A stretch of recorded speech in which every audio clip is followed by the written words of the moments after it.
आज की वीडियो में हम बात करने वाले हैं कि सर्दियों के टाइम पे बच्चों को किस तरीके के कपड़े आपको पहनाने चाहिए, कितने कपड़े पहनाने चाहिए, कौन से फैब्रिक में पहनाने चाहिए, जिससे कि बच्चों को सर्दी ना लगे और उनकी बॉडी अच्छे से गर्म रहे और जिससे कि वो सर्दी जुकाम और इस तरीके की बहुत सारी परेशानियों से बच सकते हैं। हम जानते हैं कि अभी नॉर्थ में कितनी ज़्यादा ठंड पड़ रही है। मैं अभी जस्ट रिसेंटली वहाँ से वापस आई हूँ और आई नो कि वहाँ पे दिसंबर के मिड में भी बहुत ज़्यादा ठंडी थी, तो अभी जनवरी में तो काफ़ी ज़्यादा वहाँ पे सर्दी हो रही है। तो ऐसे में बहुत ज़्यादा ज़रूरी है कि ये आपको पता होना चाहिए कि किस तरीके के कपड़े बच्चों को सर्दी में पहनाने चाहिए, कितने पहनाने चाहिए। कहीं आप ओवर ड्रेसिंग तो नहीं कर रहे हैं जिसकी वजह से बच्चों को बहुत ज़्यादा पसीना आ रहा है। मैं इसके ऊपर भी एक वीडियो बनाने वाली हूँ कि सर्दियों में बच्चों को जो पसीना आता है वो क्यों आता है। वो कई बार ओवर ड्रेसिंग की वजह से भी आ जाता है, तो एक ये कॉज होता है कि कहीं आप ओवर ड्रेसिंग तो नहीं कर रहे हैं। तो इसीलिए आपको ये जानना बहुत ज़्यादा ज़रूरी है कि सर्दियों के टाइम पे आपको किस तरीके के कपड़े अपने बच्चों को पहनाने हैं। अगर आप ये सब जानना चाहते हैं ना, मेक श्योर कि इस वीडियो को एंड तक ज़रूर देखिएगा। इस तरीके के और भी बेबी केयर से रिलेटेड वीडियोज़ के लिए मॉम किड एक्सप्रेस को सब्सक्राइब करना बिल्कुल भी ना भूलें। तो let's get started with this video. एक रूल ऑफ थंब है जिसके बारे में मैंने अपनी पुरानी वीडियोज़ में भी कई बार जिक्र किया है, वो ये है कि आपको जितने कपड़ों की लेयर की ज़रूरत हो रही है, मान के चलिए कि सर्दी में आप ऑलमोस्ट 2 to 3 स्वेटर्स पहन रहे हैं, 2 to 3 लेयर्स ऑफ क्लोथ्स पहन रहे हैं, जिसके बाद में आपकी ठंड रुक जाती है, आपको सर्दी नहीं लगती है। तो वैसी ठंड में आपके बच्चे को आपसे एक लेयर ज़्यादा कपड़ों की ज़रूरत होगी। अगर आप अपने बराबर ही बच्चों को कपड़े पहनाएंगे, जितनी लेयर्स आप कपड़ों की पहन रहे हैं उतनी ही लेयर अगर आप बच्चों को पहनाएंगे तो डेफिनेटली आपके बच्चे को सर्दी लगेगी। बस एक यही चीज़ आपको ध्यान रखनी है, आप जितने लेयर्स पहन रहे हैं कपड़ों की उससे एक लेयर ज़्यादा बच्चे को ज़रूरत होती है। एक दूसरी चीज़ ये याद रखिएगा कि कभी भी एक ही बहुत मोटा स्वेटर पहनाने की जगह आप 2 या 3 पतले पतले स्वेटर्स या वार्म इनर्स आती हैं, वार्मर्स आते हैं, आप वो बच्चों को पहनाएं। मेरा कहने का मतलब ये है, रादर देन एक ही बहुत मोटा ड्रेस पहनाने की जगह आपको अपने बच्चे को लेयर्स में कपड़े पहनाने हैं। आप जितनी लेयर्स में कपड़े पहनाएंगे बच्चे को उतनी ही ज़्यादा कम सर्दी लगने के चांस होते हैं और बच्चे को भी लाइट फील होता है, क्योंकि जब आप बहुत ही ज़्यादा मोटा स्वेटर पहना देते हैं तो बच्चे के हाथ फ्रीली नहीं चल पाते हैं, पैर फ्रीली नहीं चल पाते हैं और वो बहुत ही ज़्यादा इरिटेट होने लगता है। तो आपको एक तो बच्चों को लेयर्स में कपड़े पहनाने हैं और दूसरा अपने से एक ज़्यादा लेयर पहनानी है। बात आती है कि आपको किस फैब्रिक में पहनाना है। वुलन के अलावा, वुलन तो आपको पहनाना ही है, तो आप कॉटन के डेफिनेटली कपड़े पहना सकते हैं, कोई प्रॉब्लम नहीं है। बस आप जो जॉर्जेट में फ्रॉक्स आती हैं बच्चों की, क्योंकि बच्चों की जो फैंसी ड्रेसेस आती हैं वो काफ़ी सारी जॉर्जेट में और नेट में आती हैं, वो आपको ज़रूर अवॉइड करनी चाहिए विंटर के टाइम पे, क्योंकि जब आप लेयरिंग करके कपड़े पहनाते हैं तो बहुत ज़्यादा चांसेस होते हैं कि वो जो नेट है या जो केमिकल लगी हुई होती है फ्रॉक्स में वो बच्चे को स्क्रैच करे। और ऑलरेडी सर्दियों में स्किन जो है वो बच्चों की काफ़ी ज़्यादा ड्राई हो जाती है, तो हमें ये सब नहीं चाहिए, हमारे बच्चों को स्क्रैचिंग नहीं होनी चाहिए। इसलिए आपको नेट या फिर जिन फ्रॉक्स में कैन लगी हुई होती है या फिर जो जॉर्जेट के कपड़े होते हैं वो उस तरीके के कपड़े आपको अवॉइड करने चाहिए जिनसे कि स्क्रैचिंग होने के चांसेस ज़्यादा होते हैं। सबसे पहली जो कपड़े की लेयर होनी चाहिए बच्चे के बॉडी पे वो होनी चाहिए वार्मर की। जो गरम इनर्स आती हैं वो आपको डेफिनेटली पहनानी है। गरम इनर्स आती हैं बच्चों की, मैं कुछ के लिंक्स में नीचे दे दूंगी डिस्क्रिप्शन में।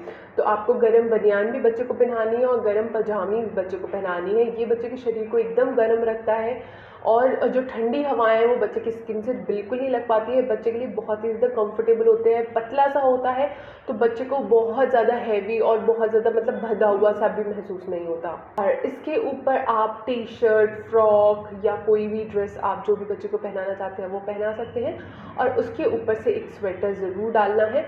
और अगर बहुत ज़्यादा सर्दी है तो आप उसी अकॉर्डिंग 1-2 लेयर्स बढ़ा सकते हैं या कम कर सकते हैं।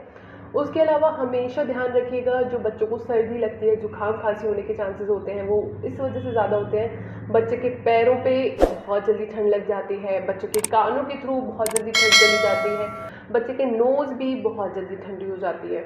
तो हमेशा ये ध्यान रखिएगा कि सर्दियाँ जब बहुत ज़्यादा पड़ रही हैं तो बच्चे के सॉक्स हमेशा पहने हुए होना चाहिए। कभी भी ऐसे ही घर पे नंगे पैर नहीं चलना चाहिए, हमेशा सॉक्स पहने होना चाहिए। और जब कहीं उसे चलना है, अगर वो बेड पे नहीं है, उस टाइम पे सॉक्स के ऊपर शूज़ ज़रूर होने चाहिए। सर्दियों के टाइम पे आपको फ्लिप फ्लॉप, स्लीपर्स या जो सैंडल्स टाइप आते हैं वो अवॉइड करके आपको शूज़ पहनाने चाहिए, जैसे कि डबल लेयर हो जाएगी पैरों पे, तो बिल्कुल भी ठंड नहीं लगेगी। वहीं स्कार्फ, टोपा ये लगाना बहुत ज़्यादा ज़रूरी है।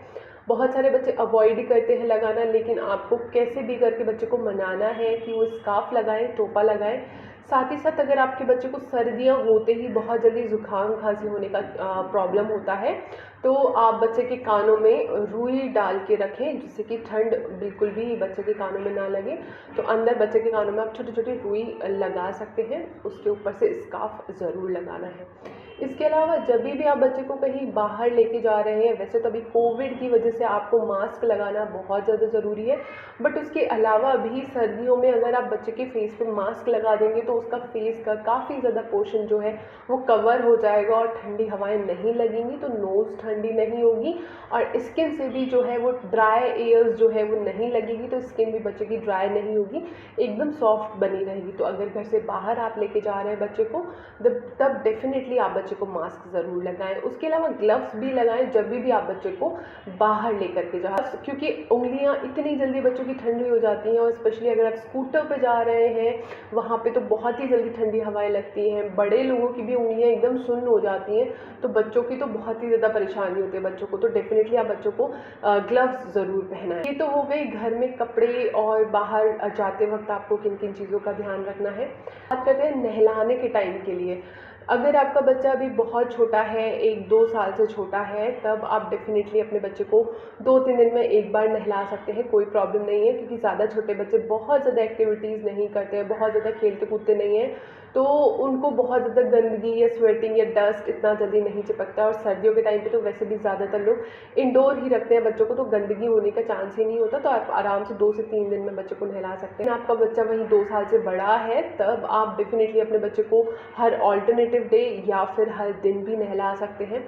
जब एक्सट्रीम सर्दी होती है, 15 से 20 दिन का ऐसा टाइम होता है जब बहुत ही एक्सट्रीम सर्दियाँ पड़ती हैं, उस टाइम पे आपको बच्चे को ऑल्टरनेटिव डे ही नहलाना है, अगर आपका बच्चा 7 साल से छोटा है। ये हमारे यहाँ पे इंडिया में नॉर्थ में बहुत ही ज़्यादा ड्राई विंटर होती है, बहुत ही ज़्यादा खुश्क हवाएं चलती हैं, ऐसे में बहुत ज़्यादा चांस होते हैं बच्चों को निमोनिया होने के। तो आप ऑल्टरनेटिव डे बच्चे को नहलाएं, हल्का सा गुनगुना पानी होना चाहिए, उससे आपको नहलाना है। साथ ही साथ एक चीज़ भी ध्यान रखनी है कि जब आप बच्चे को नहला के रूम में लाते हैं तो ट्राई कीजिए कि बच्चे को हवा नहीं लगे। अगर आपके बाथरूम जो है वो बेडरूम से ही अटैच्ड है तो बहुत अच्छी बात है, आप फटाफट से रूम में बच्चे को लेके आइए, फटाफट से कपड़े पहनाइए, बिल्कुल भी विंडो डोर कुछ भी ओपन नहीं होना चाहिए। लेकिन अगर आपका जो बाथरूम है वो बेडरूम से थोड़ा दूर है, ट्राई कीजिए कि कुछ बेसिक कपड़े आप बाथरूम में ही लेके चले जाएं, जिससे कि बच्चे को डायरेक्ट उसकी स्किन पे हवा ना लगे। और साथ ही साथ बच्चे को जब आप बाथरूम से बेडरूम में लेके आ रहे हैं तो टॉवल अच्छे से लपेट के लाइए, जिससे कि उसको बिल्कुल भी हवा ना लगे। ये एक बहुत बहुत ज़्यादा इंपॉर्टेंट पॉइंट है जो कि आपको नहलाते वक्त या नहलाने से जब आप बेडरूम में लेके आ रहे हैं तब आपको ज़रूर ध्यान रखनी चाहिए। आप हीटर का इस्तेमाल कर सकते हैं, तो ऐसे हीटर यूज़ करने हैं जो कि प्रॉपर इसी पर्पज़ से बनाए जाते हैं। आप कोई भी रैंडम हीटर अगर आप यूज़ करेंगे, और क्योंकि सर्दियों में सोते वक्त हम जनरली दरवाजे एकदम बंद करके रखते हैं, तो जो ऑक्सीजन का लेवल है काफ़ी ज़्यादा डाउन हो जाता है, क्योंकि ऑक्सीजन बर्न होने लगती है, जिसकी वजह से ऑक्सीजन काफ़ी ज़्यादा डाउन हो जाती है, और ये एक बहुत ही ज़्यादा डेंजरस सिचुएशन हो सकती है। तो आपको ऐसे हीटर यूज़ करने हैं जो कि ऑक्सीजन का लेवल डाउन नहीं होने देते हैं। मैं कुछ बेस्ट हीटर्स के लिंक मैं नीचे डिस्क्रिप्शन में दे दूँगी। मैं अपने होम टाउन में जिस हीटर का यूज़ करती थी, मैं आपको उस हीटर का लिंक जो है नीचे डिस्क्रिप्शन में ऐड कर दूँगी। बहुत अच्छा प्रोडक्ट है वो। प्रोडक्ट का जो डिटेल्ड रिव्यू है, मैं जब होम टाउन जाऊँगी तो आपको डेफिनेटली मैं दे दूँगी। अगर आप हीटर यूज़ करते तो आपको ऐसे ही हीटर यूज़ करने चाहिए जो कि बहुत ज़्यादा सेफ़ हो। साथ ही साथ आपको एक चीज़ और बहुत ज़्यादा ध्यान रखनी है कि सर्दियों में बेड पे जो हम शीट बिछाते हैं, बेडशीट बिछाते हैं, वो हमें कॉटन की नहीं बिछानी है। पतले पतले ब्लैंकेट्स आते हैं मार्केट में, बहुत ज़्यादा एक्सपेंसिव नहीं होते, बहुत चीप आते हैं। आप पतले पतले जो ब्लैंकेट्स आते हैं आप वो बिछाइए, और उनको बिछाने के बाद में आप सोइए। उससे एक तो जो कॉटन है, एक तो कॉटन जो है वो बहुत जल्दी ठंडा हो जाता है, जिसकी वजह से सर्दी लगने के चांस बढ़ जाते हैं। लेकिन जब आप ब्लैंकेट बिछाते हैं तो वो ऐसा कोई प्रॉब्लम नहीं होता, तो सर्दी नहीं लगती, बेड जो है वो एकदम गर्म रहता है। तो आप आराम से वो जो ब्लैंकेट्स आते हैं पतले वाले वो आप बिछाइएगा। उसमें फ़ायदा ये रहता है क्योंकि सर्दियों में थोड़ी सी नमी भी होती है, तो वो जो ब्लैंकेट अगर थोड़ा सा सीलन जैसा उसमें कभी आता है तो आप उसको हल्की भी धूप में सुखाएंगे तो वो फटाफट सूख जाते हैं। अगर आप मोटा ब्लैंकेट बिछाएंगे तो थोड़े टाइम बाद उसमें से स्मेल आने लग जाएगी, इसलिए मैं बोल रही हूँ कि आप पतला वाला ब्लैंकेट यूज़ कीजिएगा। बहुत ही ज़्यादा चीप मिल जाते हैं, लोकल मार्केट में आराम से 300-400 रुपये तक तो बहुत आराम से आ जाते हैं, और आपको ये चीज़ ध्यान रखनी है। बात करते हैं सुलाते वक्त, आपको जैसे मैंने हीटर का बता दिया, ब्लैंकेट का बता दिया कि ब्लैंकेट आपको बिछाना है। अगर आपका बच्चा ब्लैंकेट ओढ़ना बिल्कुल भी नहीं पसंद करता है, आप बार बार उसको उड़ाते हो, बार बार वो हटा देता है, तो आप जो स्लीपिंग सूट्स आते हैं, स्लीपिंग बैग्स आते हैं, आप इस तरीके के प्रोडक्ट्स को यूज़ करना स्टार्ट करिए। बच्चे हटा भी नहीं पाते और आराम से कवर रहते हैं पूरी रात, तो ठंड लगने का चांस नहीं होता, तब डेफिनेटली स्लीपिंग सूट्स या स्लीपिंग बैग्स आप इस्तेमाल कर सकते हैं। तो फ्रेंड्स, ये है मेरी तरफ से वीडियो। एक मैं टिप देना चाहती हूँ, वो कपड़ों से रिलेटेड नहीं है, लेकिन सर्दियों में आप अपने बच्चे को कभी भी डायपर ट्रेनिंग वगैरह ना दें, क्योंकि ऐसे में डेफिनेटली बच्चे को जब आप डायपर ट्रेनिंग देते हैं, डायपर हटाने की कोशिश करते हैं, तब बहुत ज़्यादा ऐसा होता है कि बच्चा पी करता है पजामी के अंदर ही, और ऐसे में बच्चे को सर्दी लगने के चांसेस बहुत ज़्यादा हो सकते हैं। तो आपको बिल्कुल भी सर्दियों के टाइम पे बच्चे को पॉटी ट्रेन, डायपर ट्रेन नहीं करना है, और ना ही दिन का ना ही रात का बिल्कुल भी नहीं करना। जब सर्दियाँ चली जाएंगी उसके बाद में आप कर सकते हैं, सर्दियाँ ऑलमोस्ट फरवरी तक रहेंगी, उसके बाद में आपके पास बहुत लंबा टाइम है, तब आप कर सकते हैं। लेकिन प्लीज़ फरवरी तक आप बिल्कुल भी बच्चे को पॉटी ट्रेन, डायपर ट्रेन बिल्कुल भी नहीं कीजिएगा।